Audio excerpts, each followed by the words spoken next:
Time to go home. These are Gazans making their way back after war. The drones and the guns have now fallen silent. Time to come home. The families of Israeli hostages wait their return, some unsure if their loved ones will return dead or alive. We'll hear from Israel and Gaza this morning as this phase of a deadly war in the Middle East draws to a close. We are breathing a little bit now because it's supposed to happen. It's supposed to happen today, tomorrow, or the day after. So it's really, really close. The BBC's international editor, Jeremy Bowen, will join us, along with the Cabinet Minister, Bridget Phillipson, and the Shadow Foreign Secretary, Priti Patel, who are both with us live today. And we'll speak to John Swinney, Scotland's First Minister and leader of the SNP.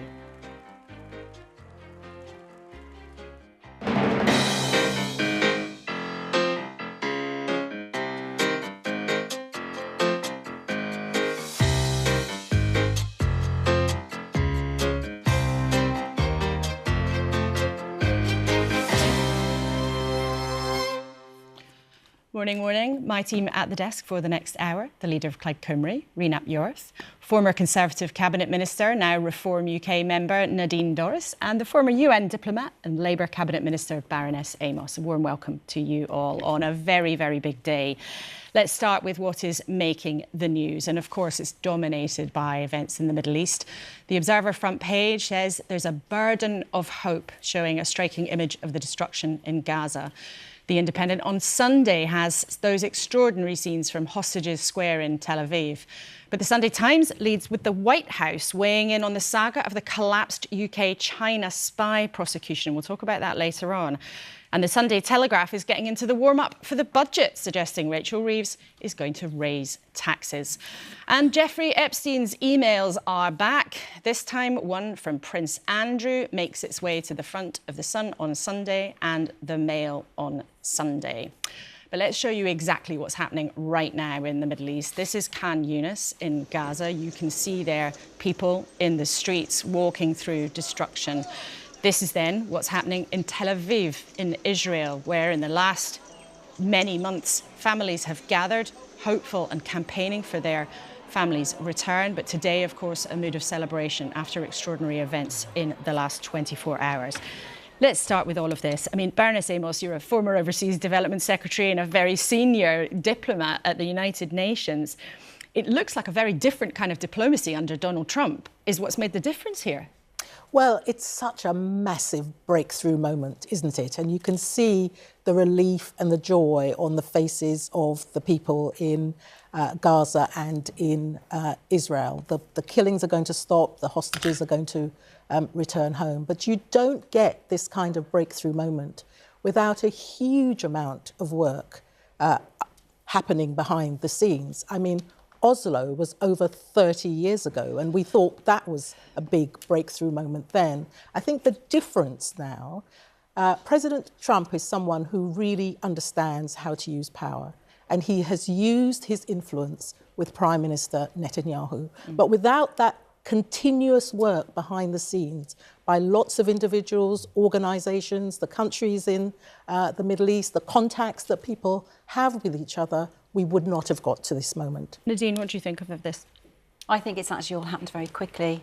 You know, people can have whatever personal opinion they wish of President Trump, but the fact is that he has delivered on this, and I think it's been his efforts as a businessman, as a deal maker, as somebody who has, you know, only a few weeks ago he was saying to Hamas, a few days ago, if you don't agree to this, we will let Netanyahu do exactly what he wants to.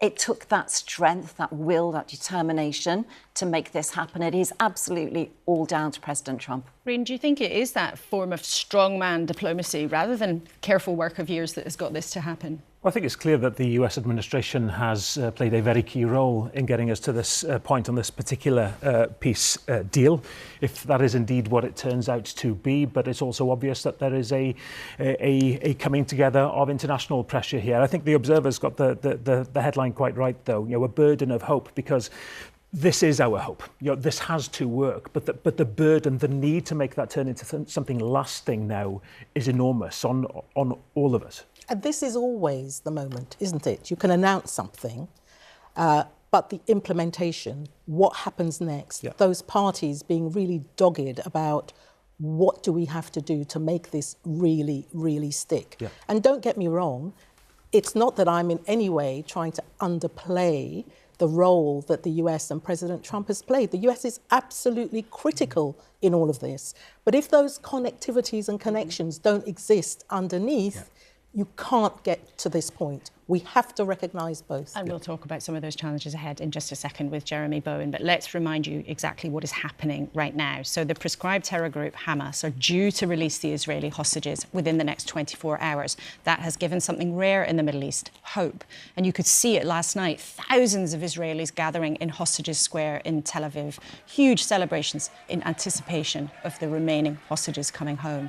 Donald Trump's son-in-law and his Middle East envoy, Steve Witkoff, spoke to the crowd. There's his daughter, Ivanka, too. And we spoke to one of those people who was there, Omri Lifshitz, whose parents were taken by Hamas on October the 7th. We're all holding our breath, yes, but we are breathing a little bit now because it's supposed to happen. It's supposed to happen today, tomorrow or the day after. So it's really, really close. You can feel, you see people that never smiled before start smiling and happy. So it's a big change, and hope everything will go by the plan and they all will be returned soon. My parents both were kidnapped from their home in Kibbutz Nir Oz. My mother was taken to Hamas and released after 17 days, humanitarian release. My father taken separately injured, but they treat him. But after 20 days, he died in captivity because no treatments. And returned after, in the last deal in February, to proper burial. Like my mother said, she's feeling that she will be released, but she's still in captivity until they all return. What's this moment like for families still waiting for the return of their loved ones? The live one, all of them were supposed to return, so they're really happy, and you can feel it. They start smiling. People we never saw smile because we didn't know them before the 7th of October. But now they're still smiling. People with kids over there and parents and brothers. But the one with the murder one, they really hope that they all return, and it's like a mixed situation. They're happy for the one that's returning and really waiting to see if their relative will return. And Omri, what would you say to the leaders on all sides of this who have to make this work in the long term? Ending the war, never get them to fight in Gaza, build Gaza back, bring all the humanitarian, build the place and bring it back to a very good place for the people of Gaza. I don't care about the Hamas, what's up. I hope they will not return. And I hope they're going to finish also the war in the western territories in Israel, the occupied territories, and we start living in a peace place. This agreement is agreement with Hamas. It's not a peace agreement. I hope they keep going for peace agreement, because peace you're doing between nation and nation or people and people.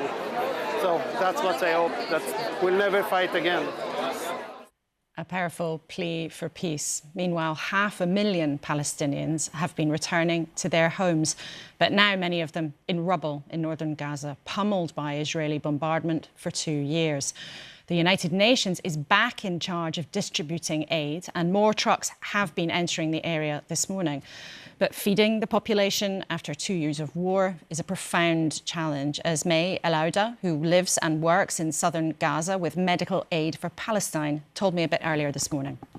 For now, after a couple of days, we can't say for sure that the aid comes in have loosened the situation on the ground. Palestinians still face many challenges finding basic life needs. We as Palestinians still processing the idea that the killing has stopped, but we fully know that we are returning literally to rubbles, starting from zero again.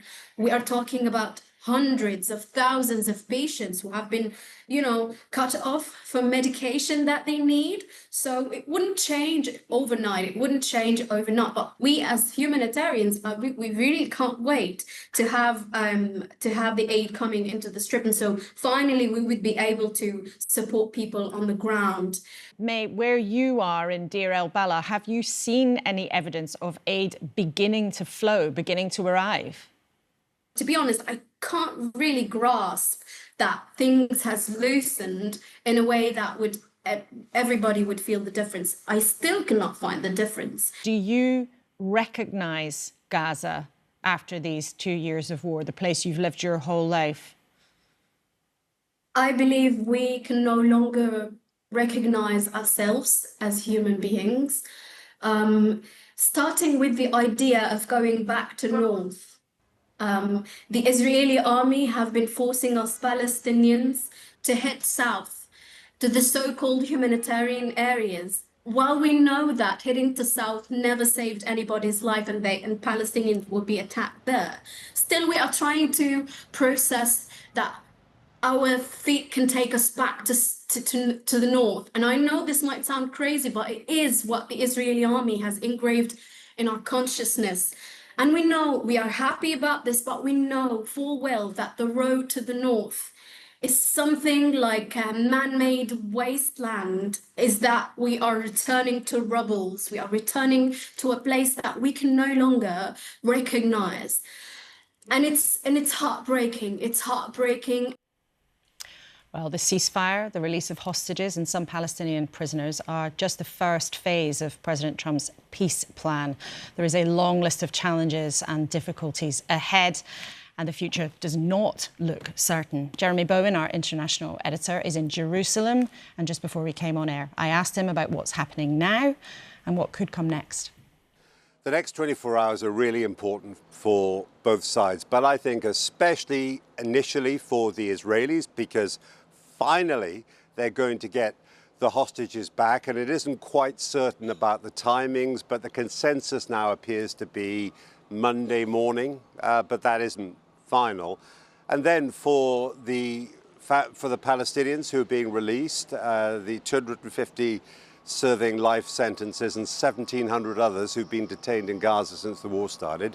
Of course, for them and for their families, getting out of prison is going to be, a major and joyful moment in the Palestinian community. The list of challenges ahead is dizzying, isn't it? How do you see this next phase unfolding? Yes, I think it's a difficult phase. There's going to be a very quick meeting in Egypt with Donald Trump, with President Sisi of Egypt. Keir Starmer is due to go over there, various other leaders. But frankly, they're not going to have a great deal of time to do anything very concrete.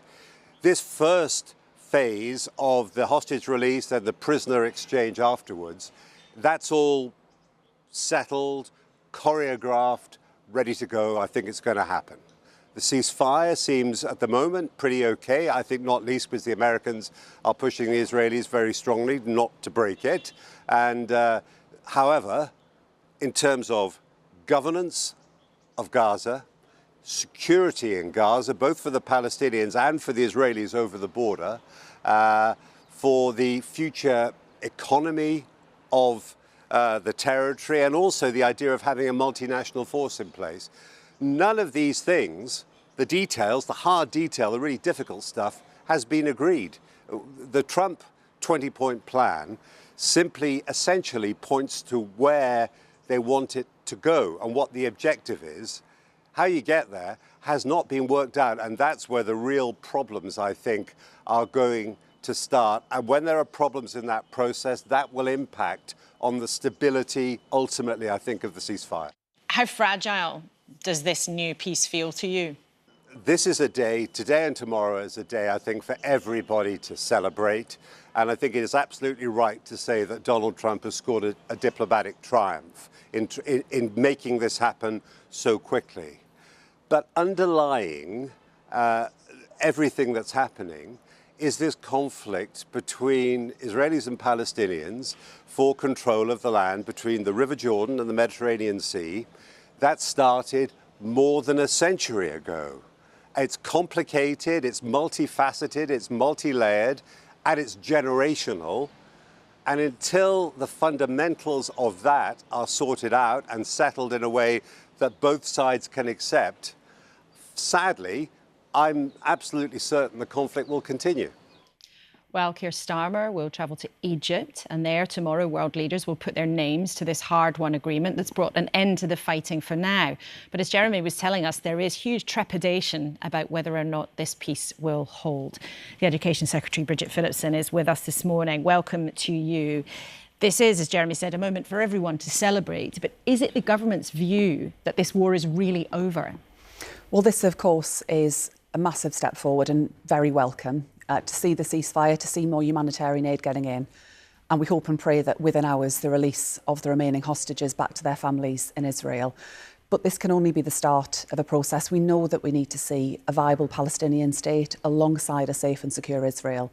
That's the government's position. That's what we want to continue to be involved in making happen, and why the Prime Minister Keir Starmer is tomorrow travelling to Egypt. But does the UK really have a role here? I mean, it's very clear the difference here was American diplomacy working with Middle Eastern countries here. Does the UK really have a role? We do have a role, but of course, the role of the US has been critical in this. We can all recognise that. OK, what's happened in the Middle East has brought huge attention to the conversation here around protest, freedom of speech, and in particular around rising levels of anti-Semitism. You said in May it was a national emergency, anti-Semitism on schools and on university campuses. But Jewish students we've spoken to in the last couple of days have told us they're still scared. Yeah. So what are you doing about it? Has what you said in May made any difference? So what we have now in terms of university campuses is further action that universities can take following changes that the regulator, the Office for Students, has made. But what I'm also setting out today is more funding, more support around training for staff and for students to tackle this poison of anti-Semitism. We have seen an unacceptable increase in anti-Semitism in recent times in our country. I've had those same conversations with British students, with British young people and their families, including in the last week following the terrible events that we saw in Manchester. And what I heard loud and clear is that in many cases we see Jewish young people feeling that they need to conceal their identity, that on campus Jewish students don't feel safe, and often parents worrying about sending their children to university. We cannot accept that. There can be no place for it. And that's why I'm being clear with university vice-chancellors that alongside the funding that we're putting in place to provide training for staff, and particularly those working on security and on student welfare, to educate around anti-Semitism and how to protect students, there can be no place for harassment and intimidation. Universities can and must act on that. And the regulator, the Office for Students, has also been absolutely clear on that point. But you have been talking about this for some months now, and in May you called it a national emergency. We've talked to student groups in the last couple of days, and the charity Stand With Us told us at one university, and we've been asked not to name it for safety reasons, a group of anti-Israeli students have compiled a list of Jewish students so they can be marked and then harassed. I mean, this has been happening for quite some time, and your £7 million you're talking about today, actually that money had already been announced. So do you accept that you should have done much more far earlier? Well, the training I'm talking about in universities is just about to commence, and I have been doing a lot of work both in public and behind the scenes with Jewish community groups, with students and with university vice-chancellors, pushing them to do more. And where it comes to that specific case that you identified, I would encourage anyone with information like that to share it with the relevant university authorities, because there are disciplinary processes that universities will follow, and they will take action against anyone engaged in that kind of abuse. Well, what about this as an example? So the rap duo Bob Vylan, and people will remember the story about their performance at Glastonbury. Their comments were described by the government as clearly anti-Semitic. That act is due to perform at Manchester Academy, which is on the Manchester University campus next month. Should that be cancelled? I don't know the specifics in terms of the ownership of the site and where that sits, but I am deeply, deeply troubled by some of what we've heard from the individual in question in that group about the fear and intimidation that could cause. Now, universities have powers to take action to prevent harassment and intimidation, because universities you say you don't know the details. I don't know the ownership of the site, and whether it's what I'm saying to you is I don't know whether that site is within the grounds and the land owned by the university. Sometimes what we've seen is that protesters will seek to intimidate students arriving onto campus, but will do so off the site of university land. Manchester Academy is associated strongly with Manchester University. The university, therefore, do you think, should they cancel that performance? Saying it's associated with it doesn't, I'm afraid, answer my question. I don't know the answer to that specific point about where it's located. This has been in the news for the last few days. Did you not want to find that out? I don't know the specifics about where it is located, but I would urge university vice-chancellors to use all of the powers that they have available to them to make sure that universities are safe environments for all students. We cannot have a situation where Jewish students feel unable to go onto campus for fear of harassment and intimidation. OK. This is obviously going to be a conversation that will go on for some time, but there's another huge story that the government is grappling with. Parliament is back tomorrow, and there will be questions about the collapse of a trial of 2 men accused of spying for China. It's riled the White House now, according to the Sunday Times, and it has puzzled a lot of people here. The government's first explanation was that this case was nothing to do with the ministers. Then there was a different explanation from the Prime Minister this week, who said, it was because of what the former government did. What's your explanation today for why that case collapsed? So we are deeply disappointed that the case hasn't proceeded. These date back to events in 2023. So this did take place under the previous government. Obviously, the Crown Prosecution Service are best placed to explain why they were not able to bring forward a prosecution. But what I can be absolutely clear about is that ministers and others, including the National Security Advisor, had no role to play in either the substance of the case or the evidence in question. And evidential questions are matters for the Crown Prosecution Service. Well, the Crown Prosecution Service boss took the extraordinary step of saying in the public domain that he didn't have the evidence because the government refused to give it to him, even though people like the boss of MI5 have been saying 4 years again in public that China is a threat. So we are clear that China presents threats, challenges and also opportunities. We have to be clear-eyed about that. But what will always come first is our national security as a nation. Yes, there are trading opportunities that come in terms of our work with China, a major economy, but what will always matter most is the national security of this country. And the National Security Advisor, Jonathan Powell, there's been a lot of fingers being pointed at him. Can you say with confidence today that he was not involved in any discussions about the evidence being presented in this case? What I can say today, to be absolutely clear, is that he was not involved in the substance of the case and discussions around that or the evidence connected to the case. I can give you that reassurance. He did not have those conversations around the substance or the evidence of the case. These are matters for the relevant authorities, the Crown Prosecution Service, and they date back to 2023. And I'm not making a partisan point when I say this, but there was a different government in office then, and a different legal framework. The law has since changed. We now have the National Security Act, and that is materially relevant. OK, well, I'm sure there'll be questions about this in Parliament tomorrow. You are also, as well as your day job, running to become the Deputy Leader of the Labour Party, and you say you will give members more of a chance to get in touch and have their views represented by formally asking them what they want to say every few months. Are you doing that because members have been ignored till now, do you think?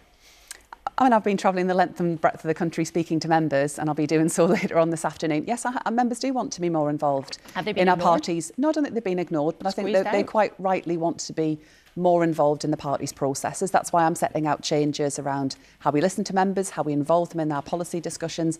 You know, our members do a brilliant job getting out and making the case for a Labour government on the doors, but they get involved in the Labour Party because they want to change our country and to change society. So we need to give them more of a role in that, and that's what I'm saying. But why I'm standing to be Deputy Leader is because I want to unite our party to deliver real change that people feel, including our party members. But I'll do that as a campaigning voice at the Cabinet table, able to get things done and to also tell the story better about what this Labour government is delivering. Look, we've made mistakes over the last year. I've been the first to admit that. But if we don't shout about our successes in government, whether that's expanding free school meals, expanding childcare, new breakfast clubs, no one else is going to do that for us. But a lot of people in the party think that you are, because you're in the cabinet and you'd be doing this job, it would be therefore impossible for you to be really candid. It would be impossible for you to really say to the Prime Minister, hang on, you're getting that completely wrong. And you've accused your rival in this race, Lucy Powell, who we spoke to last week, of being divisive, that she might be divisive in that job. Do you agree with the briefing from your camp that she couldn't be trusted not to brief or leak? And the New Statesman magazine was told the idea she'd be welcomed back is laughable.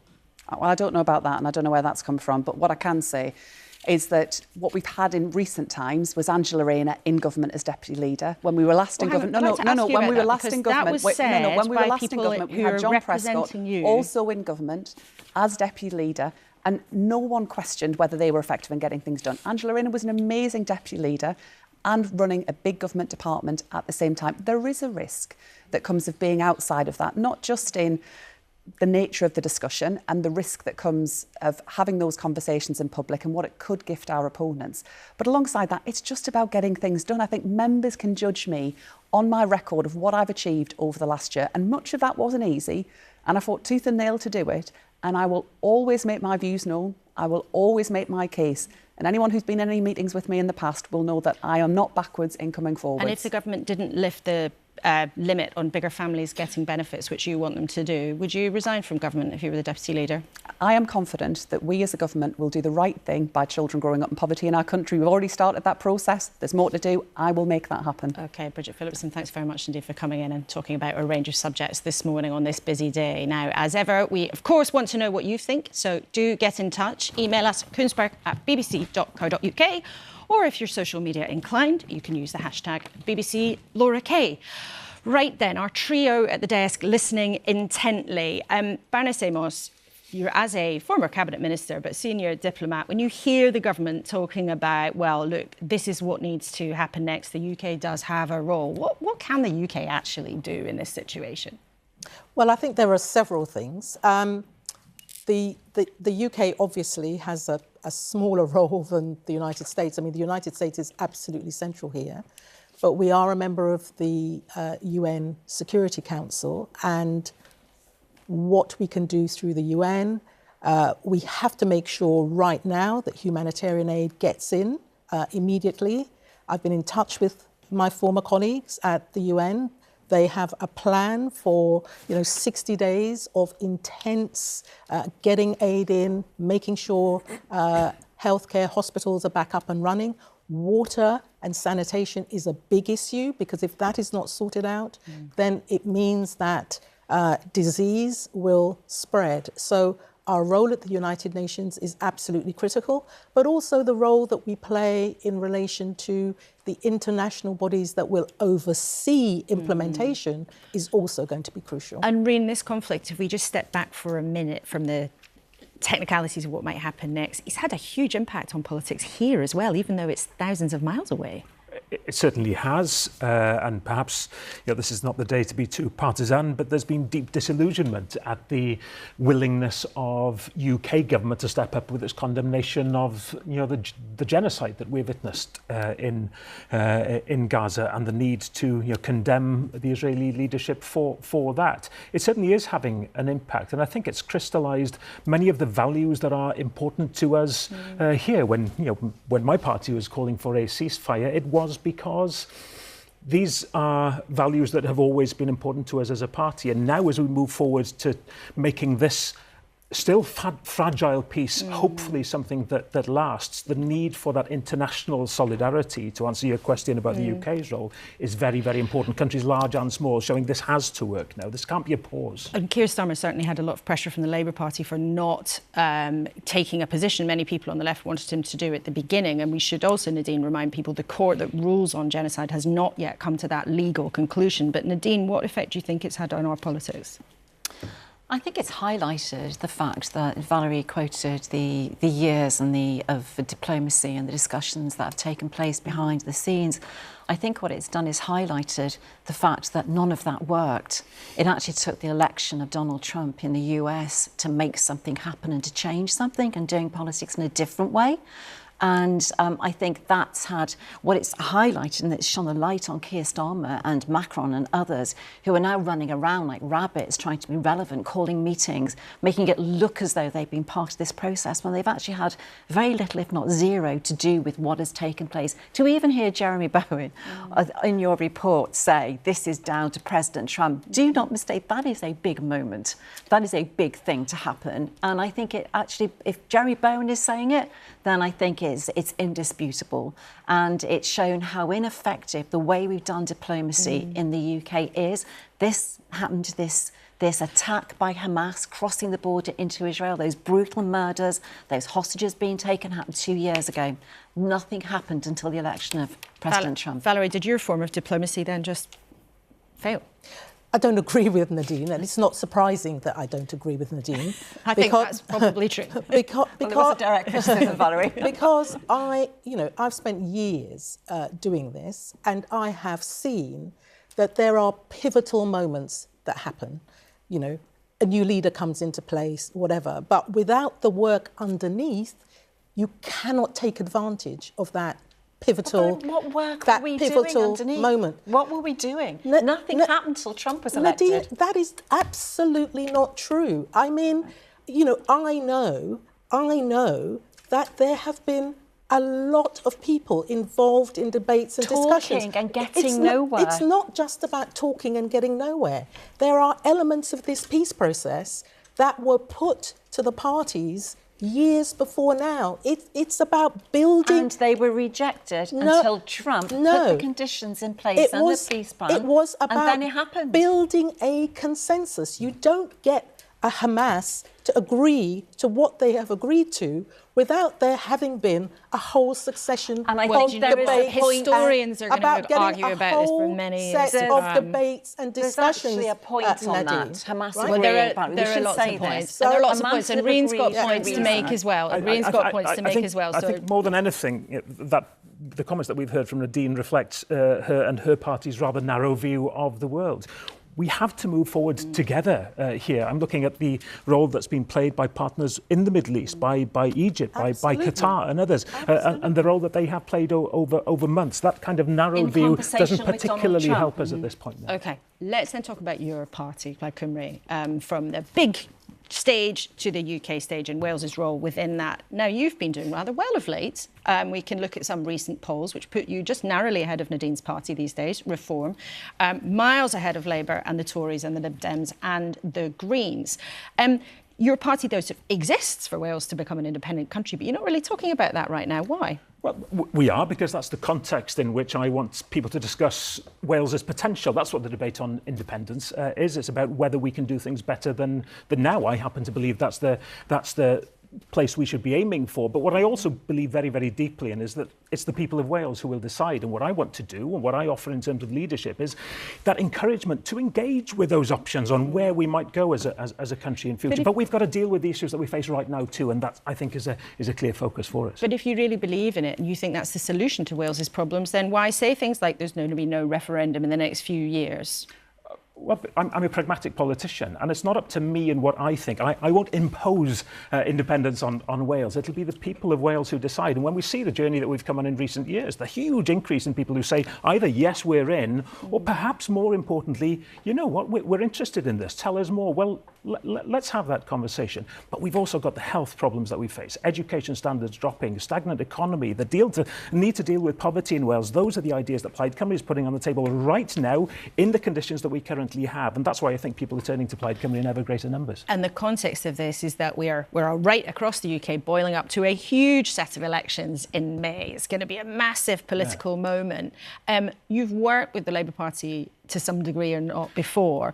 Would you do a coalition deal this time round with Labour if it meant keeping Reform out? Because they've got their eyes on the Senate. Well, we certainly want to keep Reform out. I think in the interest of Wales, we would be in a position now, if the polls are anywhere near to reflecting what the vote would be, to being able to form a minority government of our own. But remember that there has never been a majority government in the history of devolution in Wales. We've been able to influence Labour to do things. Well, what we're doing is offering new leadership for Wales, a new way of doing things. Will we be asking other people, well, back these ideas of ours on poverty, on childcare, on the economy, so we can provide that stability, but under Plaid Cymru leadership that we haven't had before? So do you think you're going to be the next First Minister of Wales? Well, the polls suggest that I could be, and my job is to build that trust with the people of Wales to make it happen, because we can head off on a different trajectory, I think. OK, well, we will see. So from someone who wants to be the next First Minister of Wales, we can talk to the First Minister of Scotland, because while the conflict in the Middle East is thousands of miles away, as we've been discussing, it has affected every single one of our political parties,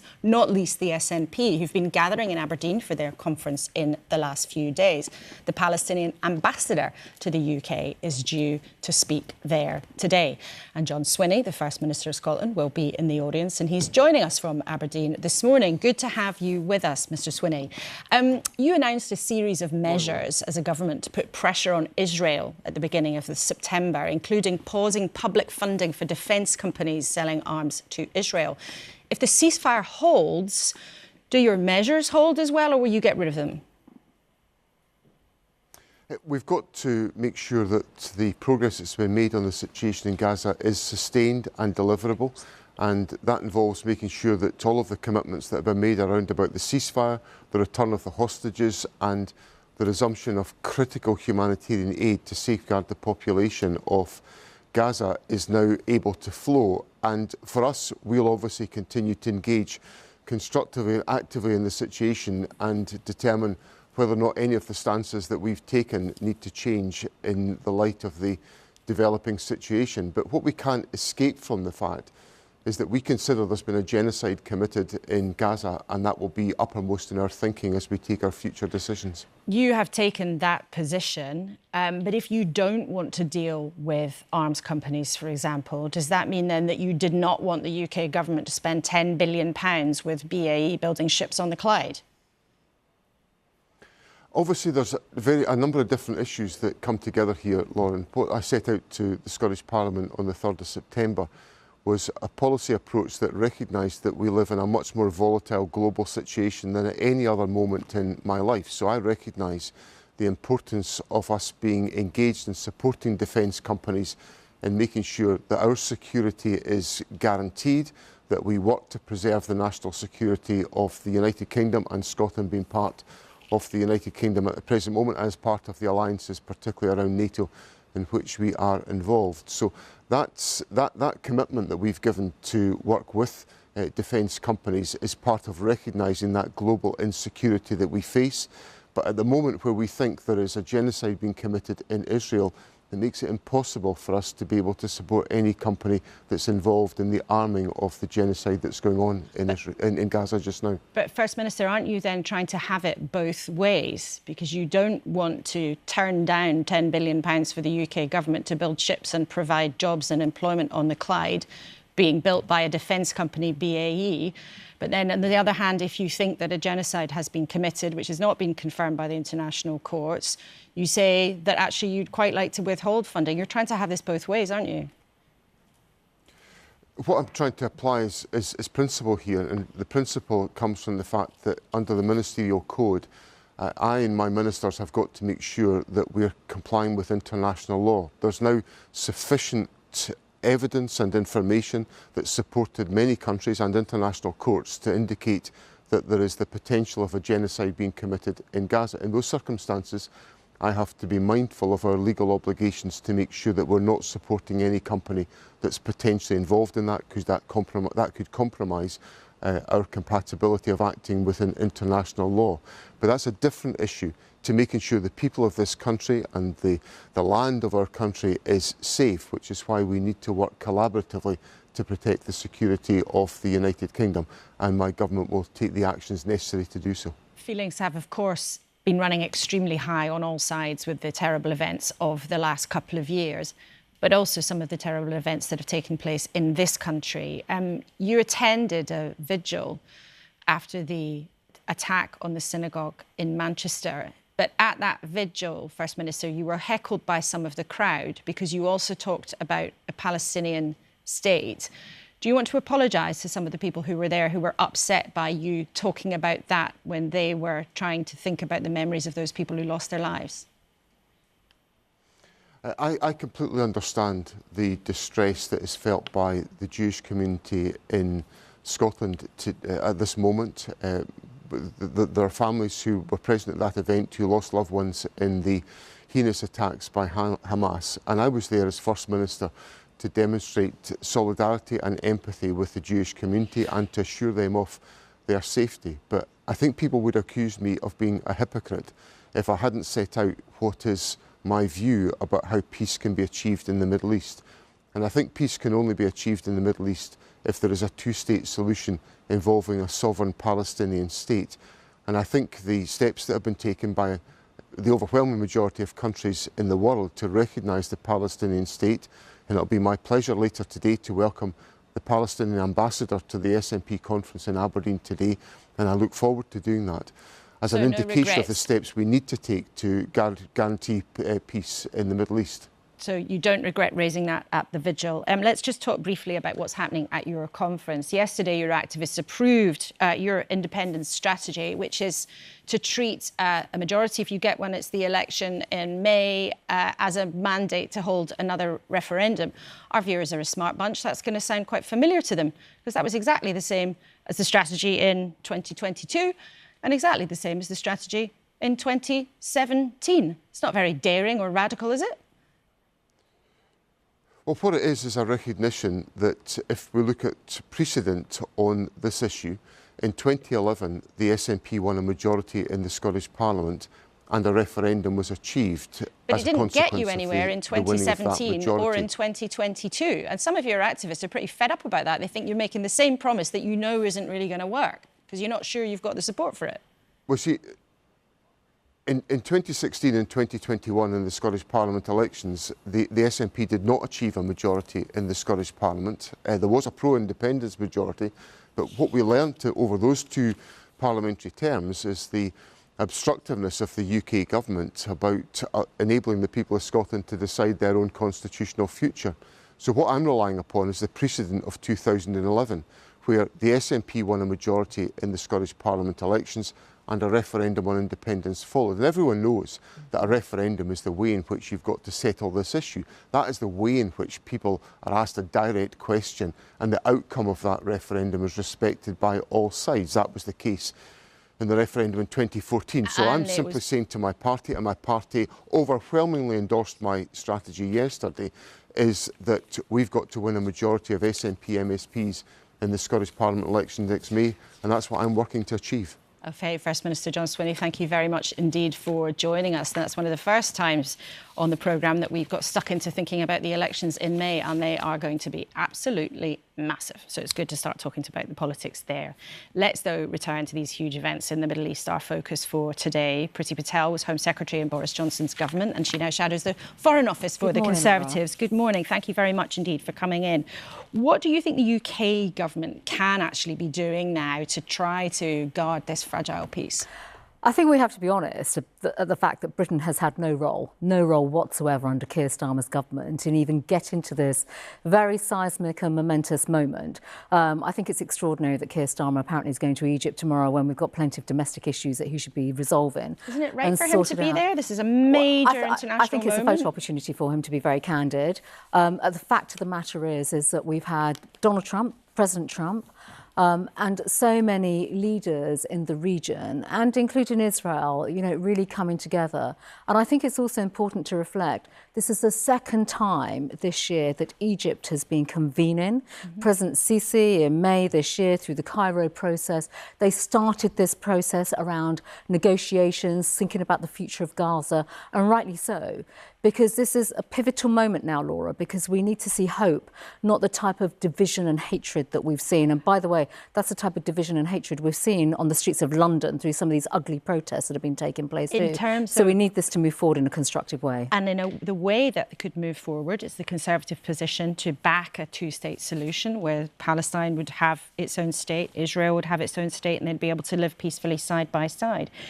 But Benjamin Netanyahu, the Israeli Prime Minister, said recently he will never allow that. It will not happen.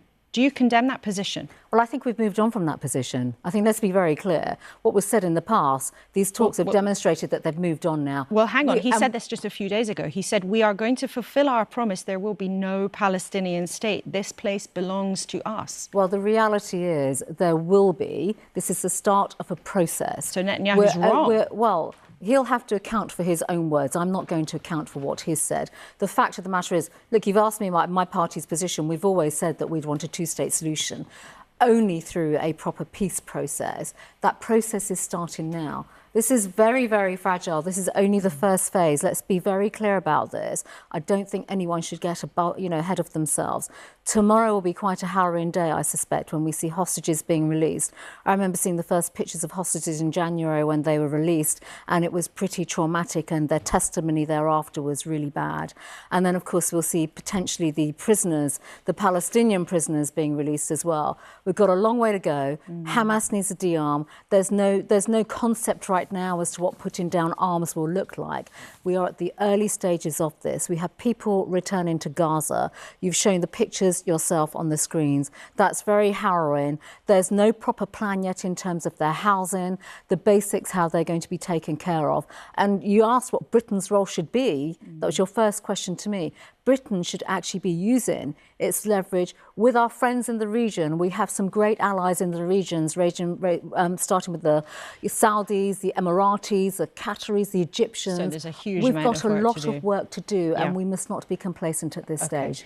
These events have prompted, we've been having this morning, a lot of debate about the line between free speech and protest and unacceptable offence. And this week, your colleague Robert Jenrick attended court with a man who was being prosecuted for burning a Quran. Would it be OK to do the same if somebody had burnt a copy of the Torah or perhaps a copy of the Christian Bible? Well, fundamentally, we believe in free speech. So that would be an expression of free speech.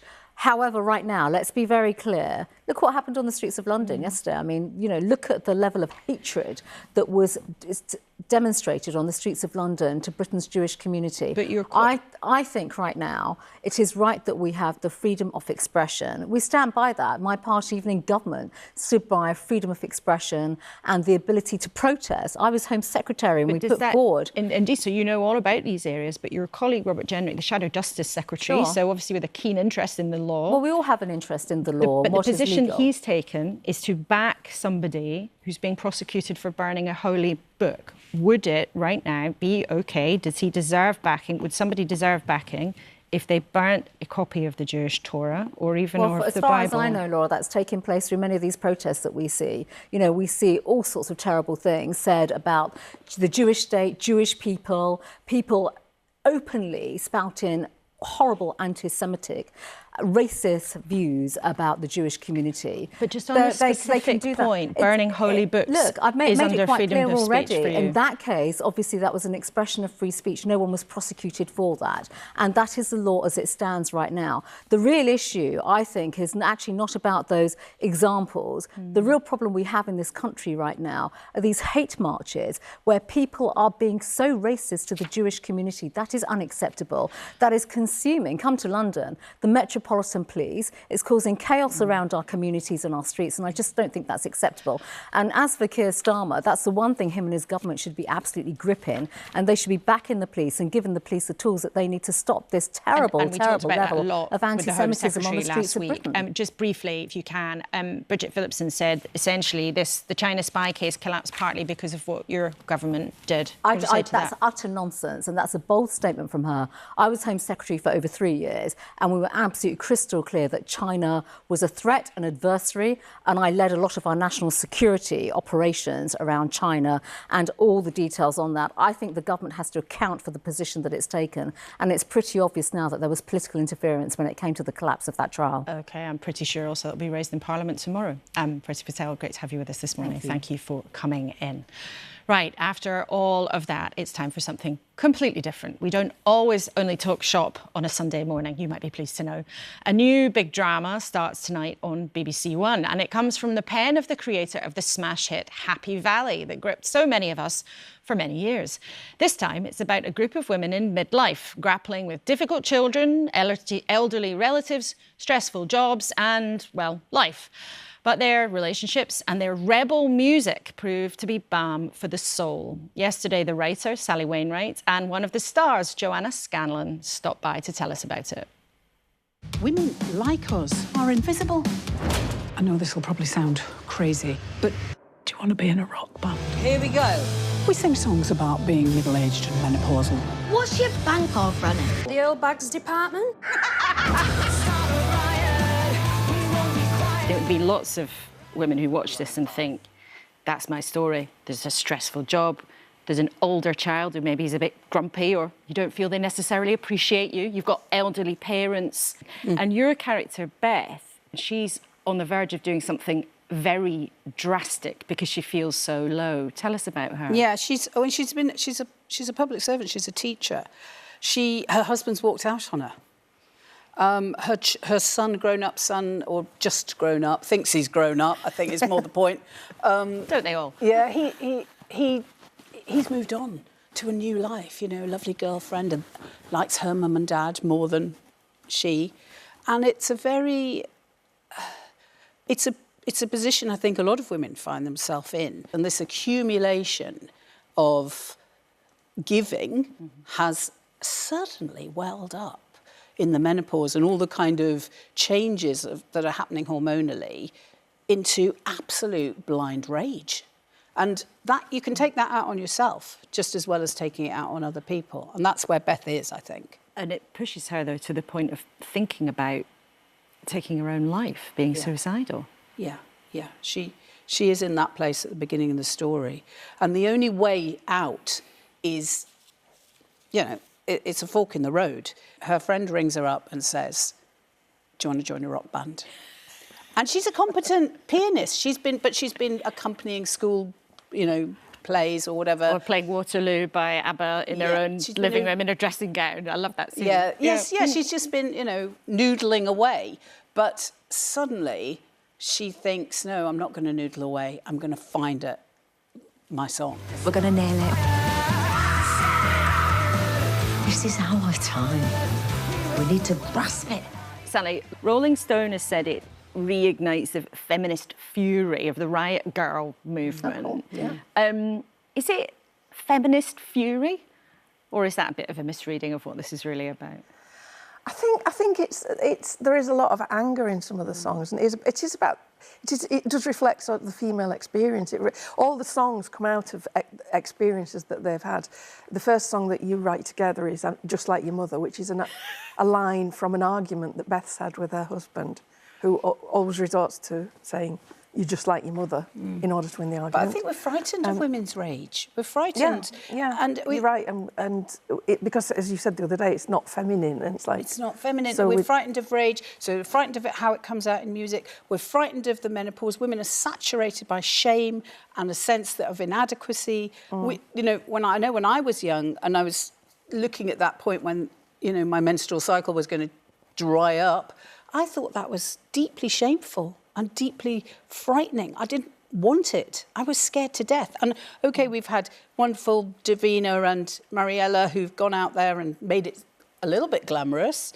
But it's much more than that. There's so much goodness, potentially, in that moment in life. How do you, though, make something for the small screen that has grabbed people's attention and held people's attention so successfully over many series or many episodes? Because, you know, in this day and age, there's so many things, and we're all sitting with these things on the sofa, looking at, having a little peek at Davina on Insta while you're meant to be concentrating on watching the news. What's your secret recipe for actually getting us glued and gripped? I was really shocked the other day. Somebody who works in telly told me that they now consciously make drama for somebody who is looking at the phone on the laptop and the telly's on over there somewhere. And that really sort of upset me when I heard that. You know, screen time is so precious and valuable. And I feel so privileged to be somebody who can have screen time. You've asked me what my secret is. Always do something that surprises people. Always try and do something that surprises people. Joanna, one of the things that our viewers know and love you from, of course, especially on this programme, we talk about politics a lot, is the thick of it. And you're a character, Terry, who tried to manage the press and communications for a group of rather hapless politicians. It's no secret that Keir Starmer's had some problems with his communications. So would Terry have any comms advice for this Prime Minister? Depends if she was going through the menopause, doesn't it? We never got to witness Terry's menopause. I actually think that would have been brilliant. You know, all the things that she might have brought to the office to help her out, including some sort of cushion to put her head down because she hadn't slept that night before. I mean, I think, she was, you know, everybody thinks of Terry as, it's actually quite pertinent, this. Everyone thinks of Terry as being incompetent and hopeless. But actually, that's only what the men said about her.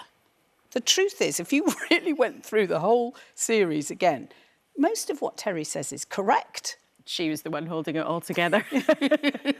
She had better judgment and better vision than anyone else in that office, in my view. Joanna and Sally, thank you so much for coming in, and very good luck with this series. Thank you very much. And Riot Women starts tonight on BBC One, and it's already on iPlayer, but do not press the button now until we're finished with you at 10 o'clock.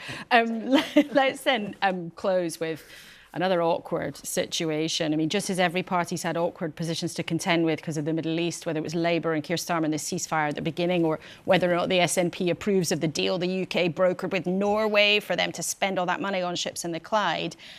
Valerie, you've been in the cabinet. How awkward is this Chinese spy case collapsing for the government? I don't know the background and the details of the legal and technical bit of it, but I think the really important thing is that we have got to engage with China. We've got to call them out on cyber, spying, stealing IP, but this is the second biggest economy in the world. They're a member of the UN Security Council. You can't ignore China. But ignoring them is not what anybody's suggesting here. I mean, what people have been surprised by, Nadine, is the fact that this prosecution collapsed when people were previously told it was a slam dunk. Well, let me just finish on the ignore point before Nadine comes in, because successive Conservative governments sought to ignore China. I think we have to engage, but I do think we have to call out too. I think there's a nuance there. It wasn't so much ignore. I mean, as Secretary of State, I went into numerous, because I was responsible for digital secure room, strap room briefings on China's incursion into our telecommunications network. I mean, they are very active, and, you know, they are a threat to various elements of our security. But, you know, Valerie is right now, I'll agree with on this. To declare China as an enemy is a big step.